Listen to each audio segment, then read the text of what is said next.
Hello everyone. இப்போ வந்து நம்ம யூனிட் 2ல ஃபர்ஸ்ட் கொஸ்டின் பார்க்குறோம். Analysis of environmental induced failure. அதாவது ஒரு மெட்டீரியல்ல எ என்னென்ன ரியாக்ஷன் நடக்குது, சரவுண்டிங் என்விரான்மென்ட் மூலியமா அந்த மெட்டீரியல்ல என்ன ஃபெயிலியர் நடக்குது அப்படிங்கிறது தான் இந்த என்விரான்மென்டல் இன்டியூஸ்டு ஃபெயிலியர்.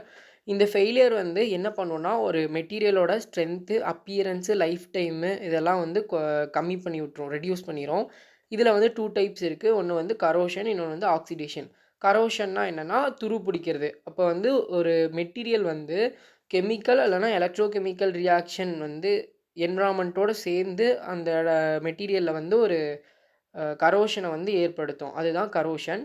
காஸ் இதில் என்னென்ன காசு வரும்னா, ப்ரெசன்ஸ் ஆஃப் மாய்ஸ்சர், அந்த தண்ணி அதிகமாக அது மேலே படுறது, ஆக்சிஜன் இந்த என்விரான்மெண்ட்டில் ஆக்சிஜன் அதிகமாக இருக்கிறது, பொல்யூஷன் லைக் சால்ட்டு, ஆசிட்டு அதெல்லாம் அந்த மெட்டீரியல் மேலே படுறது, அப்புறம் வந்து டெம்பரேச்சர் சேஞ்ச் ஆகிறது, அந்த மெட்டல் மேலே நம்ம அதிகமாக ஸ்ட்ரெஸ் கொடுக்கறது, இம்ப்யூர் மெட்டல்லு இதெல்லாம் வந்து இந்த கரோஷனோட காசஸ்ஸு.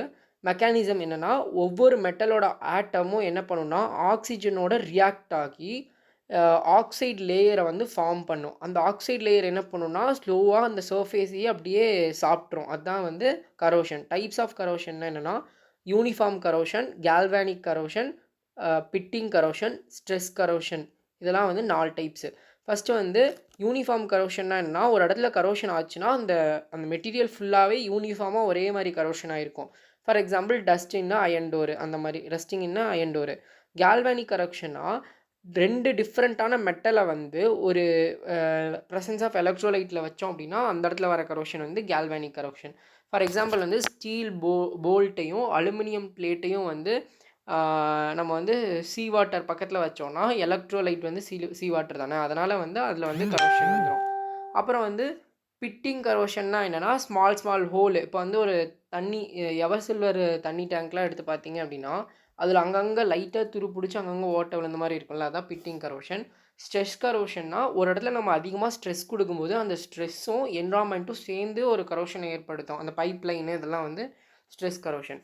எஃபெக்ட் ஆஃப் கரோஷன் என்னென்னா, அந்த மெட்டீரியல் அதோட ஸ்ட்ரென்த்தை இழந்துரும், திக்னஸ் போயிடும், அப்புறம் வந்து எலக்ட்ரிக்கல் கண்டக்டிவிட்டி வந்து கம்மியாயிரும் ரஸ்ட்னால. அப்புறம் வந்து இன்க்ரீஸ் மெயின்டெனன்ஸ் காஸ்ட் வந்து அதிகப்படுத்தி விட்டுரும். அன்சேஃப், ஏன்னா என்ன வேணால் உடஞ்சி போகலாம் திடீர்னு, அந்த மாதிரிலாம் இருக்கும். ரியல் லைஃப் எக்ஸாம்பிள் என்னென்னா, rusting of iron bridges and railway tracks. Railway ட்ராக்ஸ்லாம் பார்த்திங்கன்னா ரஸ்ட்டாக இருக்கும்ல. அப்புறம் வந்து கரோஷன் ஆஃப் கார் பாடி, இது வந்து ஒரு பெரிய ப்ராப்ளம் கார் ஓனர்ஸ்க்குலாம். அப்புறம் வந்து ஆக்சிடேஷன்னா என்னென்னா, ரஸ்ட் மேலே கரோஷன் மாதிரி இல்லாமல் மெட்டல் மேலே ஒரு ஃபார்மேஷன் மாதிரி வந்துடும். ஆக்சைடு லேயர் வந்து ஒரு ஃபார்மேஷன் மாதிரி கொடுக்கும். இப்போ வந்து ஆக்சிடேஷன்னா என்னென்னா, ஒரு chemical reaction between a material and oxygen. ஆக்சிஜனுக்கும் மெட்டீரியலுக்கும் நடந்த ஒரு கெமிக்கல் ரியாக்ஷன் தான் வந்து இது. எப்போனா ஹை டெம்பரேச்சரில் அந்த மெட்டீரியல் இருக்கும்போது என்ன ஆகும்னா, ஒரு ஆக்சைடு வந்து அந்த சர்ஃபேஸ் மேலே ஃபார்ம் ஆகும். Farming of aluminium oxide, iron oxide at high ஹீட்டில் அலுமினியமும் அயன் வரும்போது aluminium oxide, iron oxide form ஆகும் அப்படின்னு சொல்லியிருக்காங்க. இதோட காஸ்ட் என்னென்னா, ஹை டெம்பரேச்சரை எக்ஸ்போஸ் பண்ணுறது, அந்த அந்த மெட்டீரியல் வந்து ஹை டெம்பரேச்சரில் இருக்கிறது, ஆக்சிஜன் அதிகமாக இருக்கிறது, கோட் பண்ணுறப்போ இந்த பெயிண்ட் அடிக்கிறப்போ கரெக்டாக பெயிண்ட் பண்ணாமல் ஒரு இடத்துல இருந்ததுன்னா அந்த இடத்துல ஈஸியாக இந்த இது வந்து ஃபார்ம் ஆகும். ரேப்பிட் ஹீட்டிங் அண்ட் கூலிங், திடீர்னு ஃபுல்லாக ஹீட் பண்ணுறது, திடீர்னு கூல் பண்ணுறது, அந்த மாதிரி ப்ராப்ளம்ஸ்.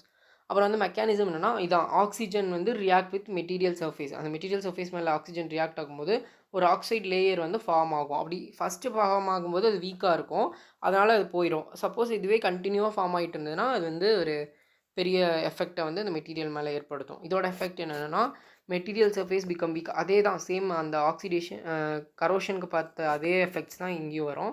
ரியல் டைம் எக்ஸாம்பிள் என்னென்னா, இந்த பைக்லலாம் எக்ஸாஸ்ட் பைப் வந்து எப்போவுமே ப்ரௌனாக தான் இருக்கும். அப்புறம் டர்பைன் பிளேடெல்லாம் இருக்குல்ல, ஏர்க்ராஃப்ட், இதெல்லாம் வந்து இதோட ரியல் டைம் எக்ஸாம்பிள்.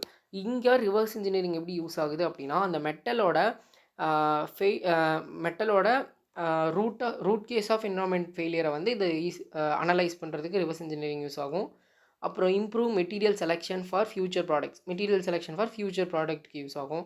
அப்புறம் ப்ரொடக்டிவ் கோட்டிங்கு, கரோஷன் ரிலவெண்ட் அலாய்ஸ்லாம் ஆட் பண்ணுறது, அப்புறம் டிசைன் பெட்டர் ப்ரிவென்ஷன் மெயின்டெனன்ஸ், இதெல்லாம் வந்து அதோட ரிவர்ஸ் இன்ஜினியரிங் எப்படி யூஸ் ஆகுது. ப்ரிவென்ஷன் டெக்னிக் காமனாக எப்படி யூஸ் பண்ணுறோம் அப்படின்னா, use corrosion resistant metal, apply coating, cathodic protection for pipeline. Cathodic ப்ரொடெக்ஷன்னா இந்த மெட்டலோட ஈஸியாக துருப்பிடிக்கக்கூடிய இன்னொரு மெட்டலை கனெக்ட் பண்ணி வச்சிட்டோம்னா ஃபஸ்ட்டு அதை அஃபெக்ட் பண்ணும், இதை விட்டுரும். அதுதான் cathodic current protection. Thermal barrier coating, அப்புறம் வந்து proper design and avoid water accommodation, regular inspection and maintenance. இதுதான் வந்து என்விரான்மெண்டல் இன்டியூஸ்டு ஃபெயிலியர் அனாலிசிஸ்.